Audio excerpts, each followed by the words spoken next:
Hey, you. Yeah, that's right. You. No, don't turn around. We're not talking to the person behind you.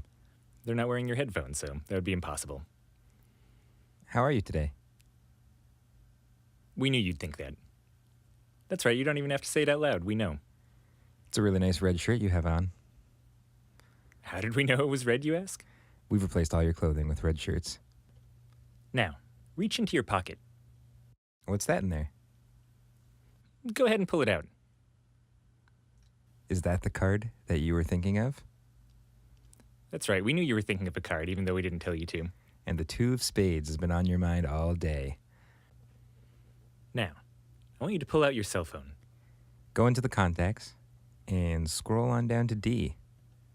Oh, what's that you see there? Daily Solutions Podcast. It's been there the whole time.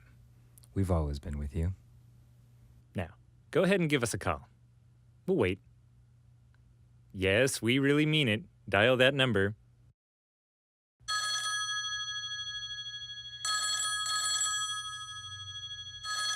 We'd answer, but we're a little busy. We have a podcast to record.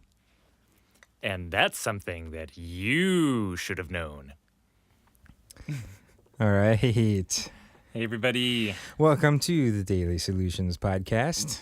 That's Ashkahn over there on mic number 2. That's right. And that's Graham over there on mic number 3. That's right. Mic number 1 is God's mic. We save that one. We'll leave that one there for him. Muse speaks to us through that. So we have a question for us from you today to read out loud from us to you, which is, hey guys, I just figured I'd throw out a fun question. The upcoming float conference will be my first one. Woo! Just wondering if you could shed some light on what to expect. Is there anything that is a can't-miss event to attend? Should I take notes, record things? Is that even allowed? Are products besides float tanks being sold? What about what to wear? Do people dress up? Dress in whatever? Rep their float centers? Wear lanyards? That was a conference joke. Thanks, fellas. Shaka. Nice. All right. Good question. Yeah, if anyone else Sounds has like a questions, like plant just or asking us to something. brag or talk about upcoming relevant things that we're putting on, please send them our way. Happy to eat answer things this like this question for for you. breakfast.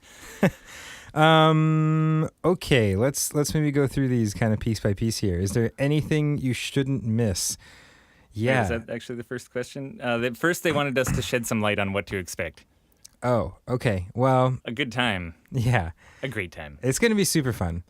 The nice thing You're going to love it. is you're going to have a really good time. Expect to be tired. It's all day, like morning to night, and we go really hard the entire time. So And some people just go all night, too. yeah, So. so get some good rest beforehand, and then just know in your head that you'll get some good rest afterwards, and be kind of mentally prepared to kind of rage it for the 4 or 5 days or however long you're out here, a couple weeks, 2 months, whatever. We also whatever have a you 24-hour decided. float center, so at 2 a.m. when you start to lose your charge, come on in and help and float. That's right. So expect around 700 to 800 people to be out in Portland in force from the float world. Yeah, so it's really cool. You really like, we do all this organizing, and there's speakers and there's all these events and stuff like that. It And is a then- conference. It is a conference, but then people just want to hang out with each other, and that's the beauty of coming to these things. So definitely make time for yourself to socialize. I would definitely come for the Friday activities. Just plan on coming early. Those have been getting just bigger and better every single year, and people are putting on cooler and cooler events, and they're really fun. It's the day before the conference, so the main conference is Saturday, Sunday, and then the day before on Friday is a bunch of just like smaller workshops. So they're in a bunch of smaller kind of breakout spaces, which means a lot of them are capped at like 25, 30, 35 people, to fit into these rooms. And with the rest of the conference being kind of just this one big event, it's hard to have these kind of silos of smaller conversations or interactions with people. And that was kind of why we started the Friday activities in the first place, to be able to have these more like intimate little nuggets of experiences within the event. They've become just super fun over the years. So Yeah, and we definitely just come out felt for guilty that. saying no to anyone who wanted to be on the main stage. Like we needed something so that people could participate. Which is great. It's honestly I think I said this on another episode too, but the biggest complaint that we get for the Friday activities is that people can't go to all of them because there's so much cool stuff going on. So definitely head out for Friday. And a lot of people end up staying for a couple extra days too, not even related to the conference, just because Portland's really fun to explore around. There's other float people who stick around. This is the time to come to Portland, which is why we host the conference at this time. Because of summers in Portland, Portland is a very overcrowded city because people visit in the summer and are like, this is amazing, and then show up any other time of year and it's just overcast and drizzly. So yeah, it's a good time to come. Okay, now what was the second question? I was going to say in terms of just, I guess without the things to miss. Can't miss, yeah. Right on to it. Let's do it. The nice thing is the Friday activities are really the only thing you have to make any decisions about. That's the only part of the event where there's multiple things happening simultaneously. After that, there's a welcome party on that Friday night. Yeah, an endurance marathon. Yeah. And then from there, we kind of hold your hand through the rest of the thing. There's a welcome party, then the conference starts the next day. There's just one speaker at a time. You don't have to choose between different tracks. It rolls right into a party that night. We have buses to take you places.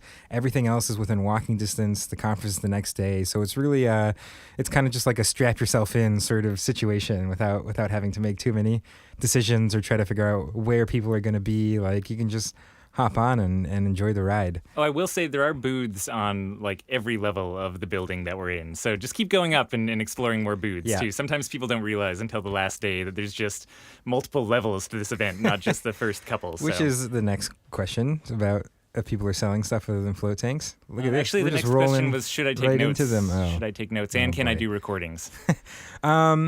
You don't need to do recordings. Should is you don't have to do anything, right? Yeah. Like it's in terms of the talks, we record the talks. We record them pretty well with, nice. It's only a 5-camera setup, but there's nice gear, it's nice production quality, and we put them all online for free afterwards. It takes time for us to edit those, so we release them kind of one at a time as they get finished. So it might take a couple months for some of the episodes to come out, but they will all be up there. So, if you're okay with what I just said, then don't worry about taking any notes, and definitely don't worry about video taping anything. And like, if anything, I would just say take notes on the other parts of the experience. Like there's so many interactions you have at the conference with people, and you come up with fun things to do, or information you want to send them, or information you want them to send you. And then 2 minutes later, you're talking to a whole new person. And I've always found that stuff hard to keep track of unless I write some of it down. So often when I go to conferences, I'll make myself little notes throughout the day, and then I'll like even have, a half day set aside when I get back to do all that follow through and actually reach out to those people or send those emails. And that I've found to be really nice and useful. Yeah, we have a great illustrator too, so we'll try to, after we get back from conferences, describe what people looked like, and she'll kind of sketch them out, sort of like criminal sketch sort of thing. Yeah. So, it's better if you have some kind of device that could capture someone in real time. Of these,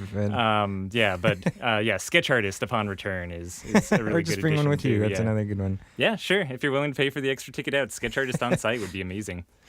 Okay, what else are people selling besides float tanks over here? Yeah, it's been really cool over the years to see the increase in both the number and the variety of vendors that have been coming out to the float conference.